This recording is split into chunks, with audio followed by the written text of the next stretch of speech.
kepada seluruh keluarga besar kajian Ciniru, yang semoga Allah senantiasa menghangatkan kita dengan hati yang selalu sadar bahwasanya tidak ada tujuan terbesar dalam kehidupan kita kecuali adalah Allah. Hidup itu adalah bagaimana kita membesarkan nama Allah. Hidup itu bukan hanya tentang bagaimana kita membesarkan tentang ego kita, membesarkan tentang perasaan kita, membesarkan tentang emosi kita, yang melupakan kita bahwasanya hidup itu bertujuan bukan untuk membangun itu semuanya. Tapi hidup itu adalah bagaimana kita membesarkan nama Allah di dalam setiap kehidupan kita. Banyak manusia yang terkadang di dalam perjalanan hidup mereka itu membesarkan emosinya. Sehingga selalu membela emosinya ketika terjadi sesuatu. Dan mereka melupakan bahwasanya di balik emosi itu ada jalan keridhaan ketika kita menyesuaikan emosi kita karena Allah. Banyak orang yang terkadang hidup itu mendewa-dewakan perasaan. Sehingga ketika perasaannya terluka ataupun perasaannya tidak nyaman, maka dia bertindak melampaui batas. Padahal dia lupa terkadang Allah itu menguji kita dengan perasaan supaya kita dapat diketahui apakah kita lebih mendahulukan dan lebih mendewakan Allah daripada perasaan kita. Ada pula di antara manusia yang mendewakan akalnya, mendewakan kepintarannya. Inilah yang menjadikan kita memohon selalu kepada Allah, supaya Allah menghadirkan kepada kita hati yang selalu sadar bahwasanya tidak ada sesuatu yang paling besar di dalam kehidupan kita kecuali adalah Allah semata. Yang besar bukan emosi kita, yang besar bukan perasaan kita, yang besar itu bukanlah logika kita dan bukanlah akal kita. Tetapi yang besar itu hanyalah Allah, dan orang yang paling beruntung selamat pada perjalanan hidupnya bukan mereka yang membesarkan emosinya, bukan orang yang membesarkan perasaannya, bukan orang yang membesarkan egonya. Tapi orang yang paling bahagia itu adalah orang yang membesarkan Allah, karena siapapun yang membesarkan Allah, maka Allah akan memberikan kepadanya kekuatan yang Allah tidak pernah berikan kecuali kepada orang yang membesarkan Allah di dalam perjalanan hidupnya. Inilah sesuatu yang terkadang sering tidak kita sadari. Sering pula kita lalai bahwasanya tujuan terbesar dalam kehidupan kita adalah mengagungkan Allah di dalam perjalanan kehidupan kita. Bahwasanya mengagungkan Allah inilah yang akan memberikan kekuatan di dalam kehidupan kita. Kalaupun kita merasa lemah, kalaupun kita merasa lunglai di dalam kehidupan kita dan akhirnya kita terkadang tergoda untuk mudah frustasi dan depresi, maka bisa jadi ada sesuatu yang kita agungkan selain Allah. Bisa jadi kita sedang mengagungkan emosi sehingga emosi itu menguras tenaga dan menguras kekuatan kita dan energi kita. Bisa jadi mungkin kita sedang mengagungkan logika kita, sedang mengagungkan hitung-hitungan kita gitu.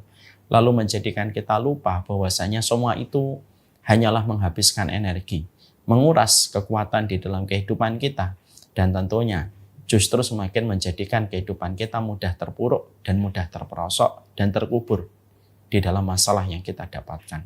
Inilah yang menjadikan kita memohon kepada Allah, ya Allah, berikan hati kami hati yang sadar bahwasanya tujuan kami di dalam hidup bukan untuk emosi, bukan untuk perasaan, bukan untuk mood, bukan untuk logika, tapi untuk-Mu ya Allah. Sehingga tidaklah kami melalui semua itu ketika kami sedang diuji emosi kami, sedang diuji dengan mood kami. Semoga kami senantiasa mengembalikan bahwasanya yang kami harapkan adalah ridho-Mu semata.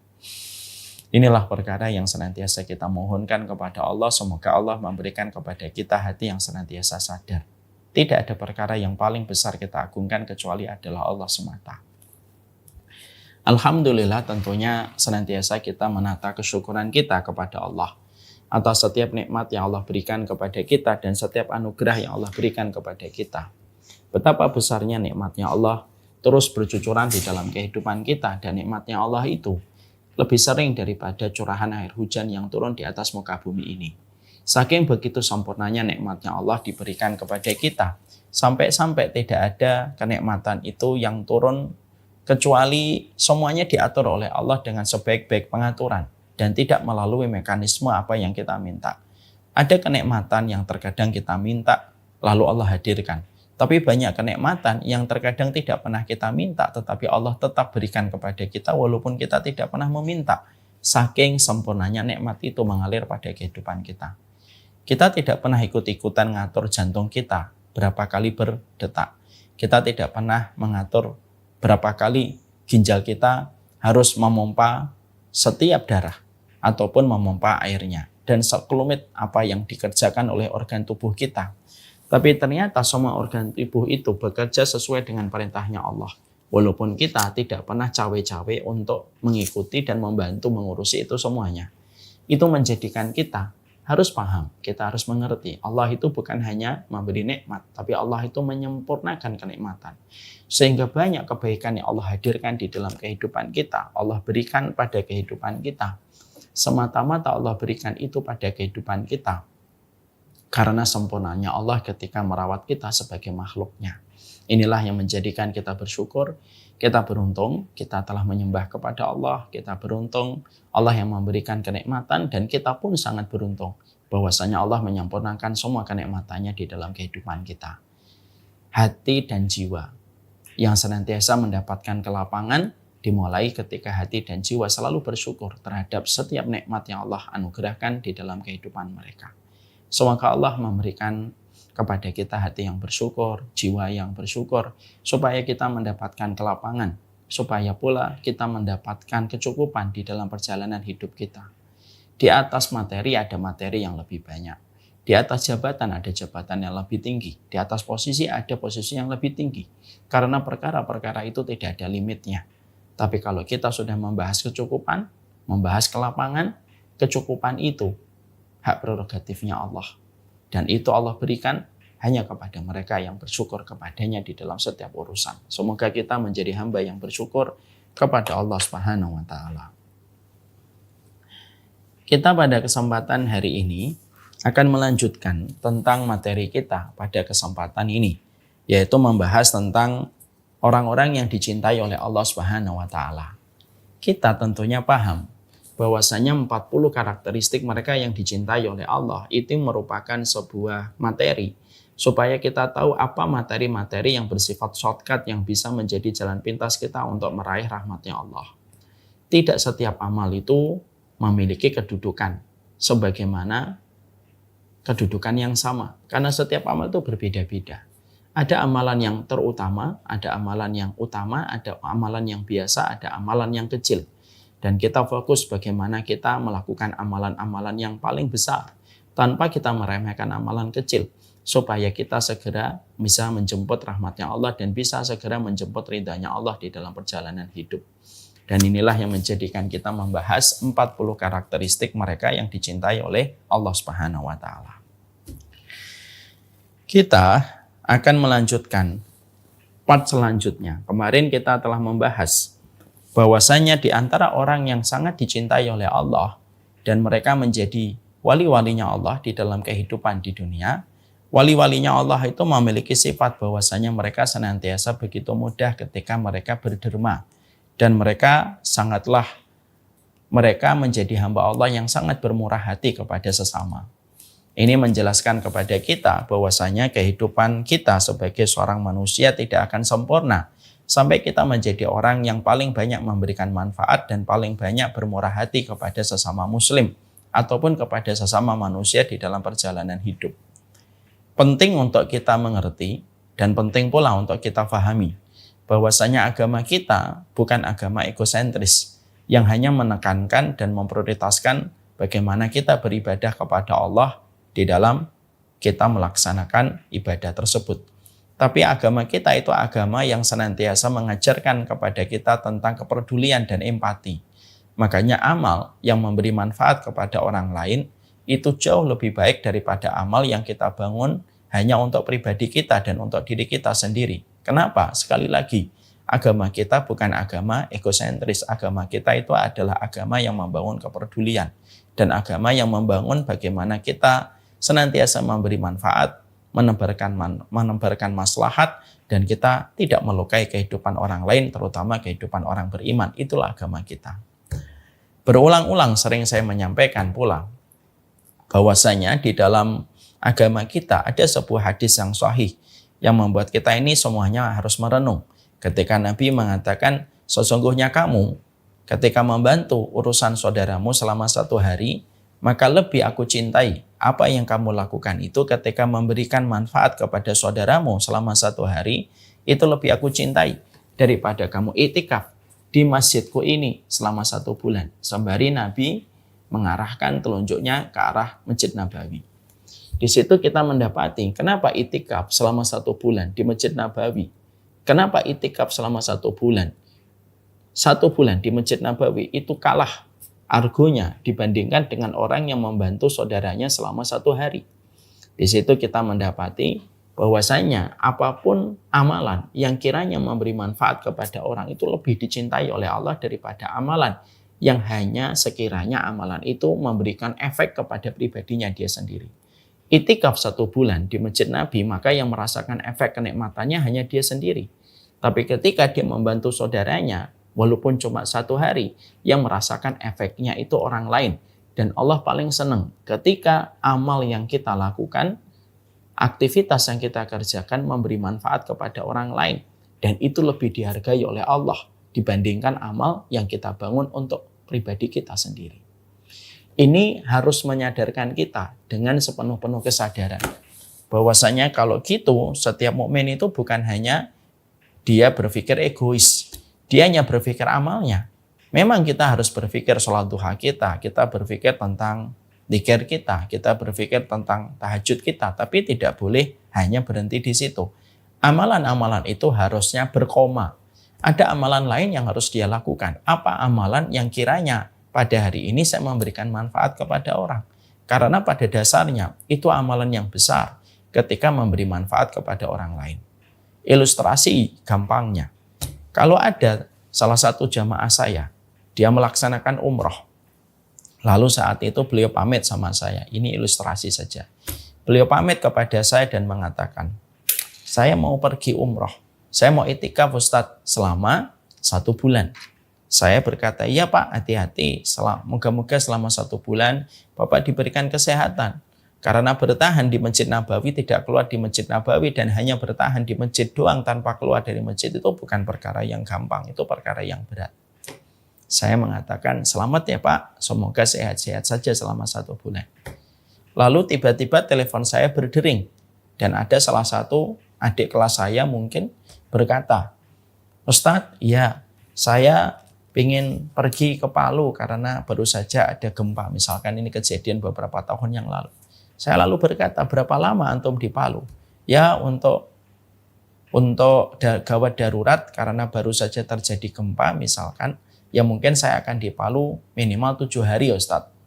Maka sesungguhnya ketika dua-duanya ikhlas, yang umrah dan itikaf itu ikhlas, yang pergi ke Palu untuk membantu saudara-saudara yang sedang tertimpa musibah itu, mereka berada di Palu 7 hari dan mereka ikhlas, maka ketika kita timbang dalam perspektif ilmu dan dua-duanya berada di dalam keikhlasan, mana yang lebih besar?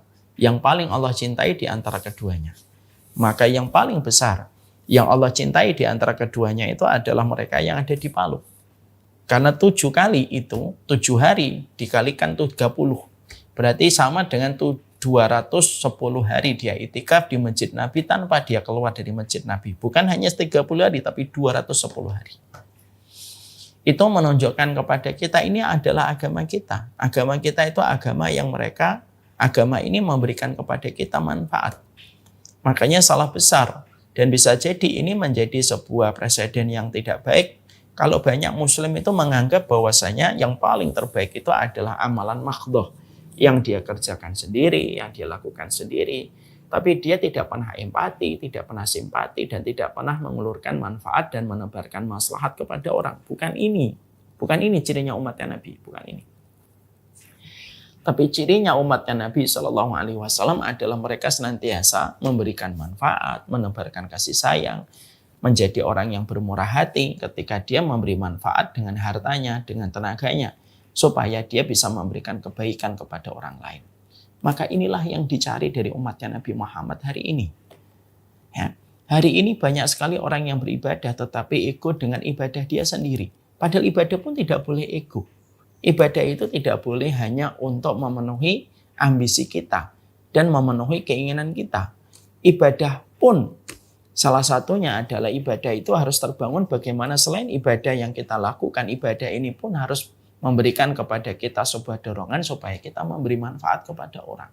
Karena sekali lagi, Allah sangat mencintai amal. Di mana amal itu kiranya bisa memberi manfaat kepada banyak orang. Semakin banyak manfaat yang kita berikan kepada banyak orang, semakin Allah akan mencintai kita, meridhoi kita, dan merahmati kita. Dan semakin banyak persoalan kehidupan kita yang akan ditolong oleh Allah selama kita banyak menebarkan manfaat kepada orang di sekitar kita. Itulah fungsi hambanya Allah. Dia hidup, dia bertumbuh, dan memberikan kebaikan kepada orang. Dia tidak hanya hidup hanya untuk kepentingan pribadinya. Dia tidak hanya hidup untuk kepentingan individualistisnya, tapi dia hidup untuk memberi manfaat dan menebarkan maslahat di dalam kehidupan. Ini yang harus kita mengerti. Ya. Ini pula yang menjadikan kita bisa memahami apa yang dikatakan oleh para ulama terdahulu. Para ulama terdahulu mereka sampai mengatakan kun nahron wala takun bi'ron. Para ulama terdahulu itu sampai mereka mengatakan kun nahron wala takun bi'ron. Jadikanlah dirimu sebagaimana sungai. Jangan engkau menjadikan dirimu sebagaimana sumur. Sumur itu susah diambil manfaatnya, Ibu dan Bapak. Sumur itu kalau diambil harus memakai timba. Minimal harus pakai pompa. Dipakai mancing tidak bisa. Dipakai untuk mandi dan berenang tidak bisa. Dipakai buang kotoran tidak bisa. Sumur itu menggambarkan tentang pribadi-pribadi muslim yang dia mungkin beribadah, tapi dia susah diambil manfaatnya.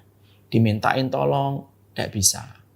Ketika tetangganya dan orang lain sedang kesulitan, dia tidak pernah memberikan kemudahan. Dia hanya hidup untuk dirinya sendiri. Dan orang yang hidup hanya untuk dirinya sendiri, maka dia akan kerdi dalam kehidupannya. Kalau hidupnya hanya untuk dirinya sendiri. Sebagaimana sumur. Sumur itu ya hanya begitu saja. Memang memberi manfaat, memberikan air, tapi syaratnya banyak.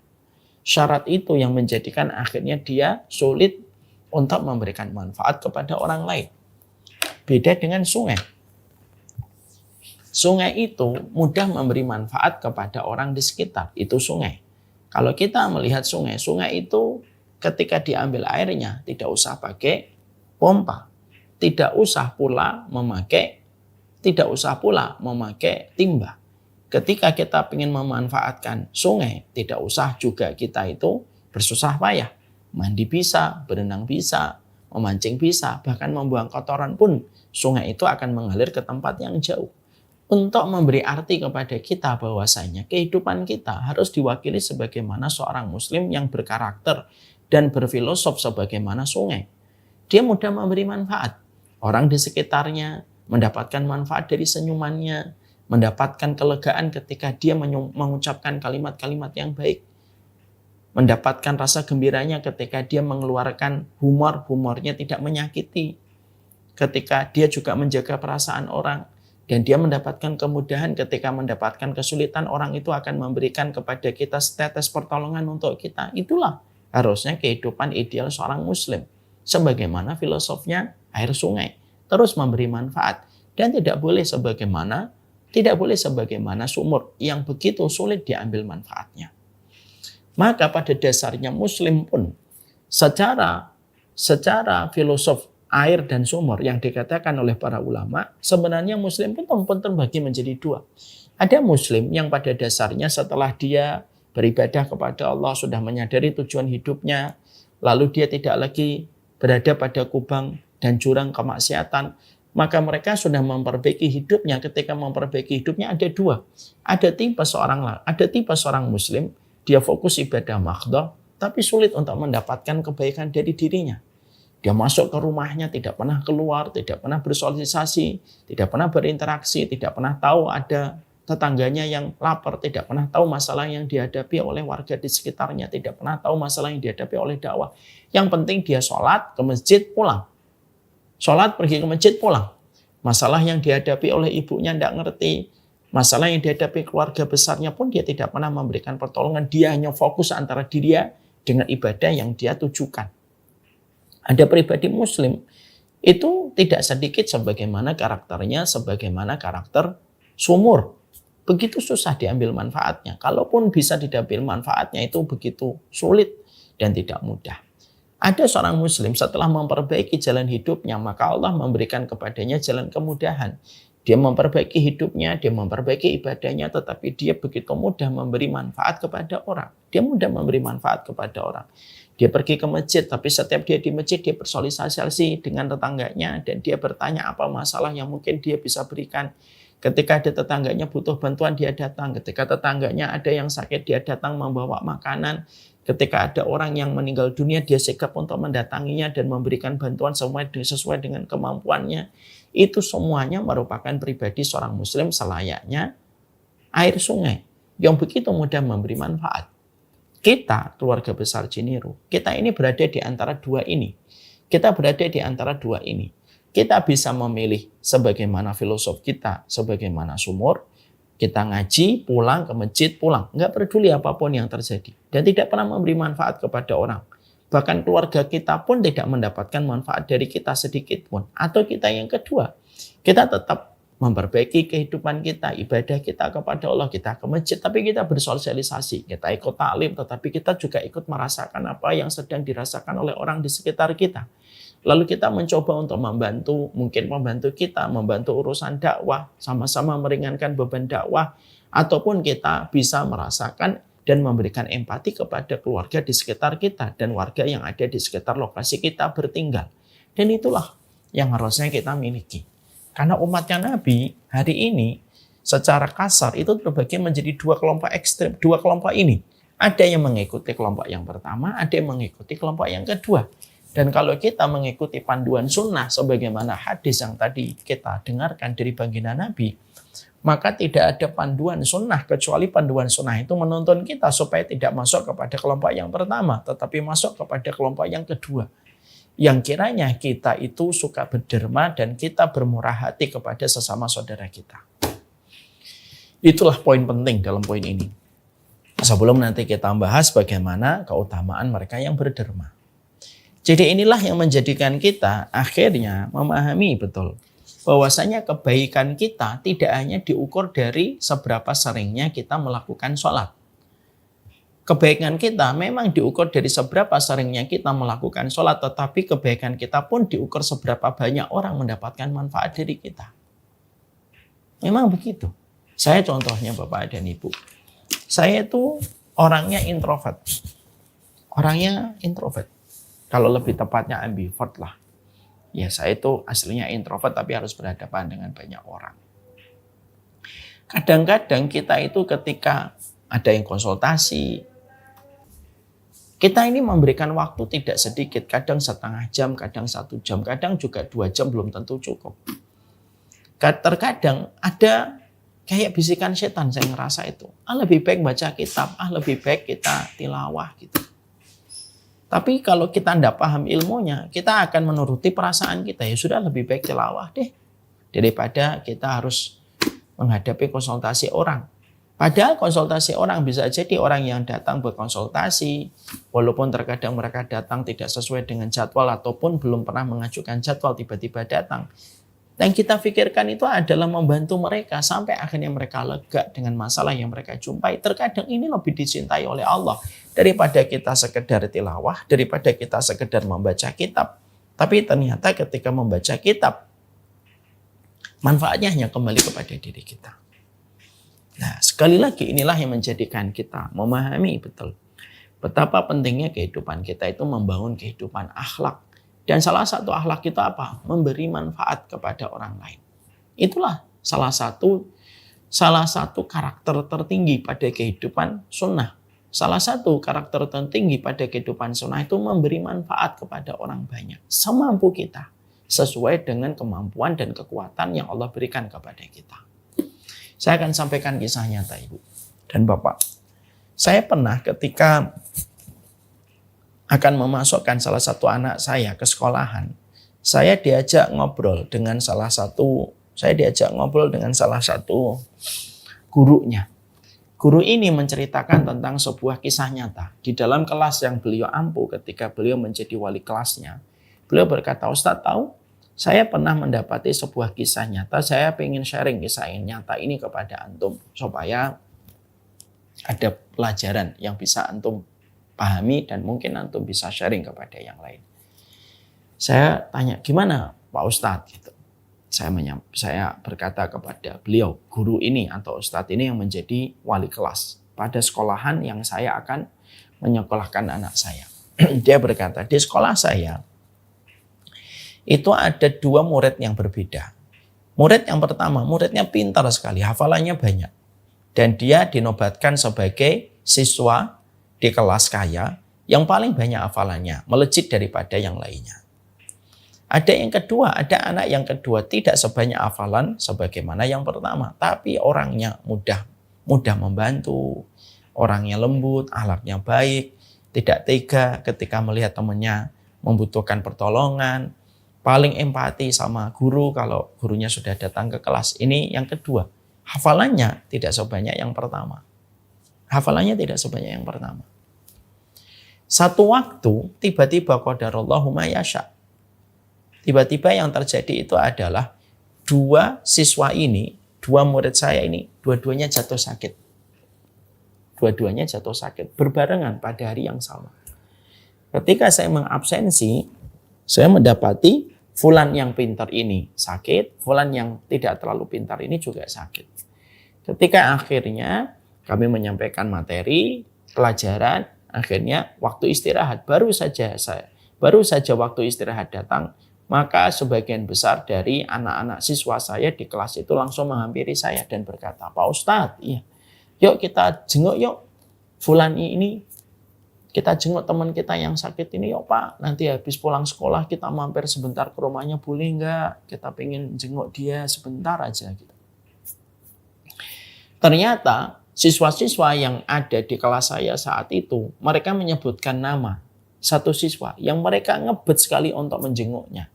Siapa siswa yang paling mereka ingin jenguk? Siswa yang pintar, yang tidak terlalu pintar, yang empatinya baik, yang suka menolong, suka memberi manfaat, suka berbagi makanan kepada mereka. Itulah yang mereka inginkan. Ayo Pak Ustadz datang ke rumahnya, yuk sebentar aja. Kita kehilangan dirinya ketika dia sakit, ketika tidak masuk ke kelas kita hari ini. Ternyata yang satunya, yang pintar ini tidak disebut oleh mereka. Sampai gurunya yang akhirnya gurunya yang mengatakan sama beliau, ya sama mereka, ya temannya satunya gimana gitu. Ya udah nanti temannya satunya juga kita jenguk dia Pak, tapi setelah jenguk yang ini ya. Hal ini bukan ilustrasi, ini kisah nyata yang disampaikan seorang guru di sebuah sekolahan Islam. Ketika beliau menyampaikan kisah itu kepada saya, Masya Allah, kisah itu memberikan kepada kita perspektif yang luar biasa. Kenapa Islam itu menempatkan amal ketika kita memberi manfaat, ketika kita berderma, ketika kita bermurah hati, itu ditempatkan menjadi salah satu di antara amalan-amalan prioritas dan amalan shortcut yang bisa menembus rahmatnya Allah dan lapisan keberkahan dalam kehidupan kita. Ya karena ternyata sebegitu besar dampaknya yang akan terjadi pada kita ketika pada saat-saat tertentu kita tidak bisa melakukan apa yang kita kerjakan. Mungkin ketika kita mendapatkan musibah, ketika kita mendapatkan sakit. Ternyata orang yang kita berikan investasi kebaikan, mereka itulah yang datang pertama kali dengan tulus dan dengan ikhlas untuk memberikan kebaikan pula kepada kita ketika mereka ingat kebaikan yang pernah kita berikan kepada mereka. Jadi memang tidak salah kalau algoritma di dalam agama kita sebagaimana yang Allah terangkan di dalam surat Al-Isra ayat yang ke-7. In ahsantum li anfusikum. Kalau kamu berbuat baik sebenarnya kamu sedang berbuat baik kepada dirimu sendiri. Kalau kamu berderma itu sebenarnya kamu sedang berderma kepada diri kita sendiri. Kalau kita berinfak sebenarnya kita sedang berinfak kepada diri kita sendiri. Cuma dengan pola waktu yang panjang ke depan. Itu menjelaskan kepada kita, Masya Allah ya, ternyata pada kehidupan ini kita semakin paham gitu. Jadi ketika Allah memerintahkan kita bermurah hati, kita harus paham kenapa Allah itu menyuruh kita untuk berderma. Kenapa Allah itu menyuruh kita untuk bermurah hati? Maka sesungguhnya kita harus paham dulu supaya kita tidak hanya memahami bahwasanya kita ini harus baik. Jangan sampai salah paham. Jangan sampai salah paham. Salah pahamnya itu apa? Kita ini harus berbuat baik ya karena kita pengen dapat pahala semata. Padahal itu salah. Ini salah ini. Kita harus memahami why-nya. Kenapa sih Allah itu menempatkan amalan berderma dan amalan ketika kita bermurah hati itu merupakan perintah yang sangat besar keutamaannya untuk kita di sisi Allah. Kenapa ini menjadi amalan puncak-puncaknya kebaikan itu berderma dan bermurah hati? Kan kita harus paham dulu. Pada pertemuan kita sebelumnya kita sudah membahas itulah kenapa kita harus memiliki kelapangan supaya kita bisa membantu orang. Apa kekayaan yang tercela, apa kekayaan yang terpuji. Sekarang kita bahas kenapa ada perintah kita untuk senantiasa berbuat kebaikan. Kenapa sampai Rasulullah pun membuat permisalan bahwasanya orang yang berbuat baik itu dibandingkan dengan orang yang itikaf selama 1 bulan di masjidnya Nabi. Ini kan harus kita paham dulu. Kalau kita salah perspektifnya, maka akhirnya bisa mengakibatkan banyak hal yang tidak baik. Akhirnya apa? Kita tidak akan konsisten nanti. Kita nggak akan konsisten nanti untuk berbuat baik karena kita tidak paham kenapa sih kita berbuat baik. Maka setidaknya ada 3 alasan kenapa sih kita harus berbuat baik. Kenapa Allah menyuruh kita untuk berderma? Kenapa Allah menyuruh kita bermurah hati? Kita menjadi orang yang easy going. Ya, kita harus menjadi orang yang no hard feeling dalam kehidupan kita. Kenapa Allah nyuruh kita untuk itu? Maka yang pertama, kata para ulama adalah sebagaimana di dalam surat Al-Isra ayat yang ke-7 dan sebagaimana di dalam surat Ar-Rahman ayat 60. Di dalam surat Al-Isra ayat yang ke-7 itu apa? In asantum li anfusikum. Ya kamu berbuat baik itu ya sedang kamu berbuat baik sendiri. Pernah nggak Bapak membantu orang? Tiba-tiba Bapak dibantu sama orang lain persis sebagaimana Bapak pernah membantu orang. Apa yang kita dapatkan dari kemudahan-kemudahan yang kita peroleh itu tidak terjadi secara random dan kebetulan. Apa yang kita peroleh di dalam kehidupan itu investasi dari semua kebaikan yang kita lakukan.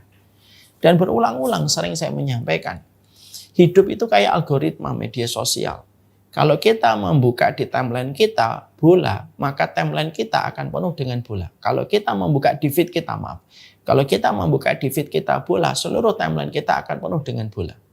Kalau kita membuka ilmu pengetahuan di feed kita, maka timeline kita akan penuh dengan ilmu pengetahuan. Kenapa? Apa yang akan kita lihat di timeline kehidupan lusa, itu apa yang kita lihat di feed kita hari ini. Itulah algoritma sosial media. Apa yang kita dapatkan pula pada hari esok, pada lusa, pada pekan depan, pada tahun depan, itu persis berdasarkan apa yang kita lakukan hari ini. Persis dengan apa yang kita lakukan hari ini. Dan itulah yang menjadikan kita harus memahami poin ini. Ini poin penting sekali. Kenapa kita harus berbuat baik? Bukan karena Allah itu menantikan kebaikan kita. Enggak lah. Allah itu enggak butuh kebaikan kita. Makanya di dalam hadis qudsi Allah itu menyampaikan, "Lau anna awalakum wa akhirakum wa insakum wa jinnakum ala atqa qalbi rajuli wahidin minkum, ma zada fi mulki syai'an." Kita harus ingat betul apa yang dikatakan oleh Allah di dalam hadis qudsi. Kalaupun kalian orang yang jinnya, manusianya, dari pertama sampai yang terakhir, semua sepakat untuk berbuat kebaikan dan ketaatan, kata Allah, mazada fi mulki syai'an, itu tidak menambah sedikit pun kerajaan yang aku miliki walaupun sejengkal. Sebaliknya, kalaupun kalian semuanya sepakat untuk berbuat kemaksiatan dan berbuat kejahatan, itu pun tidak mengurangi kerajaanku walaupun sejengkal pun, tidak sama sekali. Dan terus fungsinya apa kita melakukan ketaatan kalau Allah tidak mendapatkan profit dan margin dari ketaatan yang kita lakukan? Karena ketaatan itu tidak kembali kepadanya, tetapi ketaatan itu kembali kepadamu.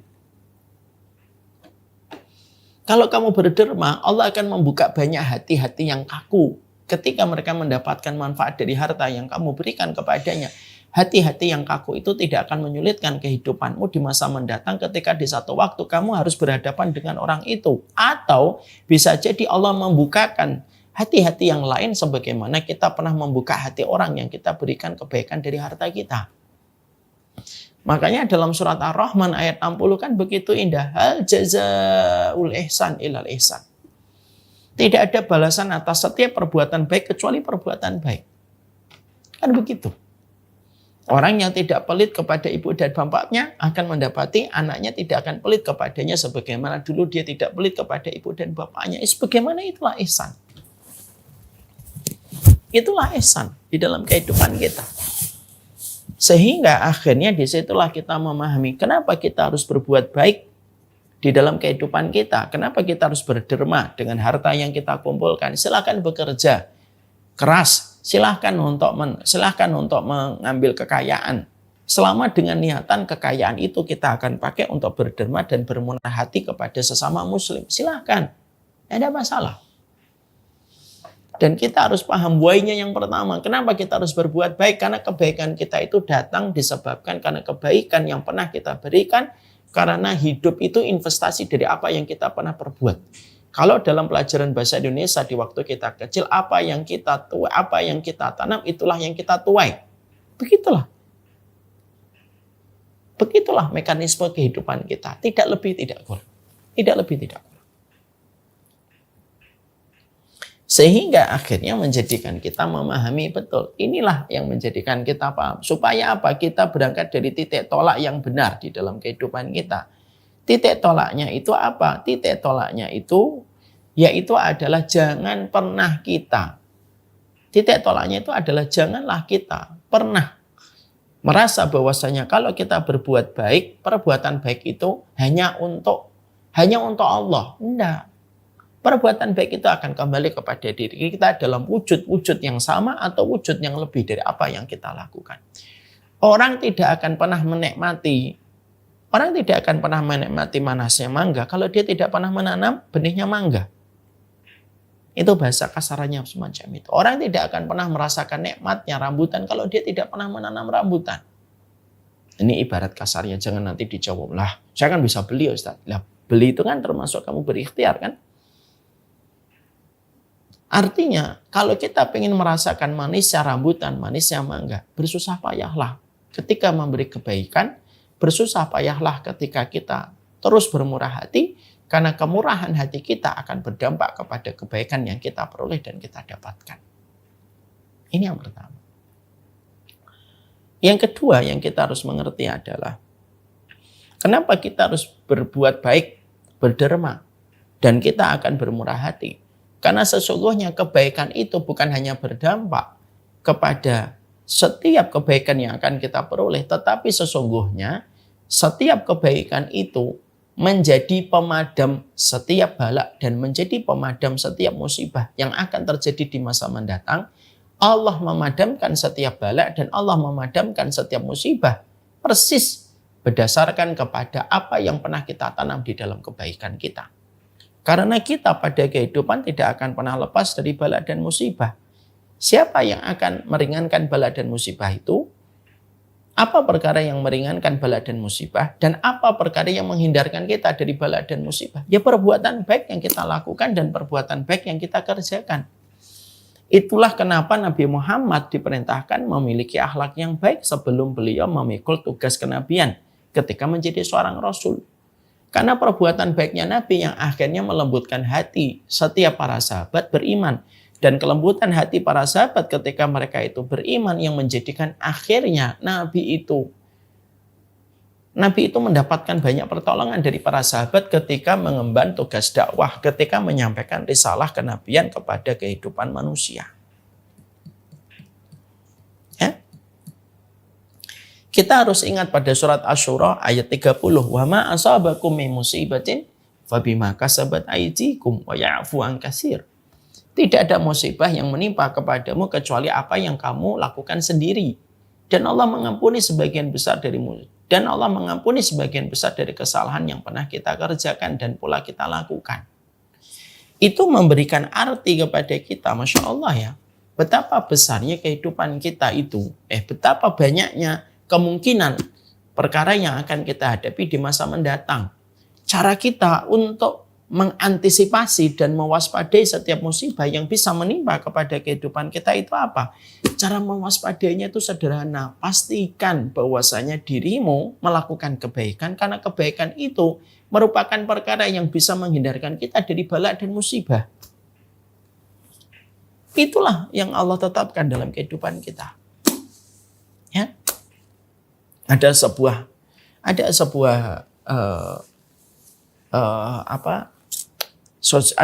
kisah nyata yang saya pernah dapati di satu platform di YouTube. Ada satu kisah nyata, ada seorang tukang mie. Ya, tukang mie ini di depannya itu toko obat. Ada seorang anak mencuri toko obat itu. Ini ada di salah satu iklan kalau tidak salah di Thailand. Tapi point of view dari iklan itu bagus sekali. Anak ini mencuri obat. Lalu ketahuan sama pemilik toko obat itu. Ketika akan dipukuli, akan dimarahi, dilaporkan ke polisi, tukang mie ini lalu mendatangi pemilik toko obat ini yang sudah dia kenal dan dia berkata, sudah. Berapa itu harga dari obatnya? Aku bayarin aja. Mungkin anak ini butuh sekali obat tersebut. Akhirnya dibayarkan sama tukang mie. Anak ini langsung kabur. Ketika akhirnya dilepaskan sama pemilik toko obat itu dan dibayarkan oleh tukang mie warung di depan toko obat, dia langsung kabur. Dan ternyata memang betul.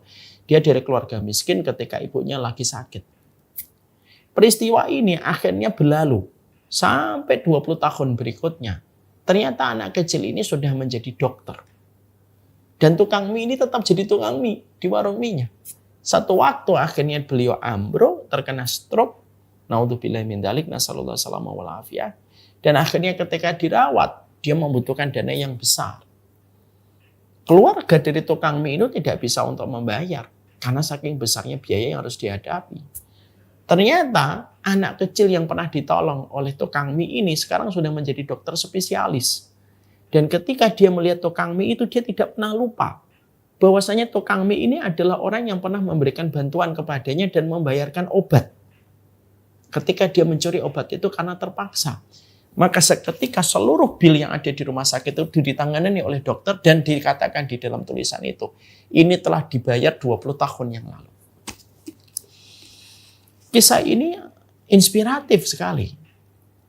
Dan akhirnya kita bisa menangkap korelasinya pada apa yang dijelaskan oleh para ulama. Berbuat baik itu, Masya Allah ya, itu sebenarnya menghindarkan kita dari bala dan musibah. Kalau dalam real life-nya, di real life-nya, dalam kejadian nyata itu kayak Ronaldo. Ronaldo itu tidak pernah lupa orang yang pernah memberikan roti ketika dia belum menjadi pemain internasional dan pemain yang mahal. Makanya pernah kan diceritakan di banyak sekali video bagaimana Ronaldo itu tidak pernah lupa perempuan yang pernah memberikan kepadanya roti ketika dia kelaparan dan tidak bisa membeli roti itu. Dia ingin mencari wanita itu tapi tidak ketemu. Entah ketemu atau tidak. Yang saya tahu dalam video terakhir dia nggak ketemu. Itu menunjukkan kepada kita kebaikan itu mengalir kepada kita itu sebuah perkara yang menghindarkan kita dari bala dan musibah. Maka bisa jadi setiap ada satu bala dan satu musibah yang menimpa kepada kita bisa jadi karena apa? Minimnya kita berbuat kebaikan di dalam kehidupan kita. Maka yang kedua, kenapa kita harus berbuat baik, Ustadz? Alasan yang kedua, selain dari kebaikan itu akan berbalik kepada kebaikan kita, maka yang kedua, kebaikan itu kenapa kita harus berbuat baik, berderma, bermurah hati kepada orang lain? Yang kedua, karena setiap bala dan musibah itu akan dimaafkan oleh Allah, akan dihindarkan oleh Allah dari kehidupan kita selama dengan satu syarat. Syaratnya apa? Selama dia dalam kondisi bermurah hati dan berderma kepada orang di sesamanya. Itu yang kedua. Yang ketiga, why-nya. Kenapa kita harus berbuat baik? Karena sesungguhnya perbuatan baik itulah yang akan menjadikan setiap orang itu karena kebaikan itu akan menjadi legacy. Akan menjadi legacy. Dan itulah yang akan memberi manfaat kepada kita panjang di dalam kehidupan kita. Orang yang pernah mendapatkan kebaikan dari kita akan datang ketika mendapati berita kita meninggal dunia. Mereka akan berdoa, mereka akan datang ke kuburan kita, mereka akan berdoa kepada kita. Kenapa kita selalu mendatangi dan ziarah kepada kuburan Nabi? Karena kebaikan dan kemuliaan Nabi. Itu yang menjadikan kita memahami betul bahwasanya kebaikan itu menjadi legasi terbaik yang kita tinggalkan di hati manusia ketika nanti mereka banyak mendoakan kita. Dan merekalah yang paling banyak merasa kehilangan dengan kita dan mungkin merekalah yang akan bersaksi di hadapan Allah atas kebaikan yang pernah kita sampaikan dan kita lakukan. Jangan diremehkan testimoni orang yang hidup kepada orang yang mati. Kenapa? Karena testimoni orang yang hidup kepada orang yang mati itu menjadi saksian Allah di atas muka bumi ini. Kalau ibu dan bapak meninggal dunia, mas dan mbak meninggal dunia, karena mas bermurah hati, berderma banyak gitu. Lalu orang itu datang satu persatu kepada mas. lalu berkata ini orang baik ya Allah. Kesaksian kita orang yang hidup ketika mengatakan orang itu baik itu langsung diterima oleh Allah. Makanya Nabi pernah ketika Nabi dilewati satu jenazah, Nabi mendapati para sahabat mengatakan khairan, ini orang baik. Nabi mengatakan wajabat. Nabi dilewati jenazah yang kedua, para sahabat mengatakan syarron, ini orang yang buruk. Lalu Nabi mengatakan wajabat. Ditanya, apa artinya wajabat yang kau ucapkan 2 kali itu ya Rasulullah? Orang yang kalian komentari baik, maka wajib bagi Allah memasukkan dia ke surga. Dan orang yang kalian komentari buruk, maka wajib bagi Allah memasukkan dia ke neraka. Artinya kesaksian itu penting. Legasi kita itu umur kita. Legasi yang kita tinggalkan itu merupakan umur kita yang kedua. Dan merekalah yang tentunya akan memberikan keberkahan di dalam kehidupan kita. Saya tutup dengan kisah nyata. Ada salah satu keluarga dari Syamila. Beliau pernah bercerita kepada kami tentang kakeknya. Kakeknya ini ketika sudah meninggal dunia, keluarganya itu merasa kakeknya itu baik. Tapi ya standar lah kebaikannya. Nah, mereka yang mencintai kakeknya. Tapi ada peristiwa yang tidak pernah mereka duga sebelumnya. Ketika kakeknya itu sudah meninggal dunia, maka banyak orang yang datang yang tidak dikenali oleh keluarga. Ketika pada saat prosesi pemakaman. Ini siapa ya? Ini siapa kok pada datang? Karena mereka sedang bersedih, mereka tidak bertanya siapa-siapa itu yang datang. Kecuali mereka tidak mengenali wajah-wajah dan face-face orang yang datang itu. Setelah dikuburkan, seminggu setelahnya keluarga ini takziah kembali kepada kuburan itu tersebut. Ketika takziah, maka penjaga kuburan berkata, Pak, Bu, maaf nih, saya pengen ngasih informasi. Itu yang meninggal siapa gitu. Kakek kami, nenek kami, kakek kami. Maaf. Iya itu saya heran tuh kuburan yang paling rame itu semenjak dikuburkan. Setiap hari ada aja orang datang dan berbeda-beda. Dan ternyata keluarganya pun kaget. Loh kok kemarin pas ketika meninggal banyak orang datang yang tidak kami kenali. Ini ketika sudah di kuburan juga banyak orang yang ternyata datang. Silih berganti ke kuburannya. Akhirnya akhirnya mereka bertanya kepada salah satu orang yang tertangkap dalam tanda petik takziah kepada kakek mereka. Ditanya, Bapak ini siapa? Kok kami tidak kenal? Lalu mengalirlah cerita, saya adalah orang yang pernah ditolong kakeknya kalian. Saya pernah dikasih ini, saya pernah dibantu ini gitu. Dan kemarin saya belum sempat untuk datang ketika prosesi. Dan ternyata orang semacam Bapak ini, sosok semacam ini ternyata bukan hanya satu, banyak sekali. Yang ternyata itu yang datang itu banyak sekali. Dan ternyata disitulah kita paham. Kenapa Allah memerintahkan kita baik? Karena manusia itu butuh umur yang kedua. Kenapa kita harus berbuat baik? Karena manusia itu butuh legasi. Dan tidak ada legasi yang terbaik kecuali adalah berderma dan bermurah hati. Ketika memberi manfaat, menebarkan maslahat.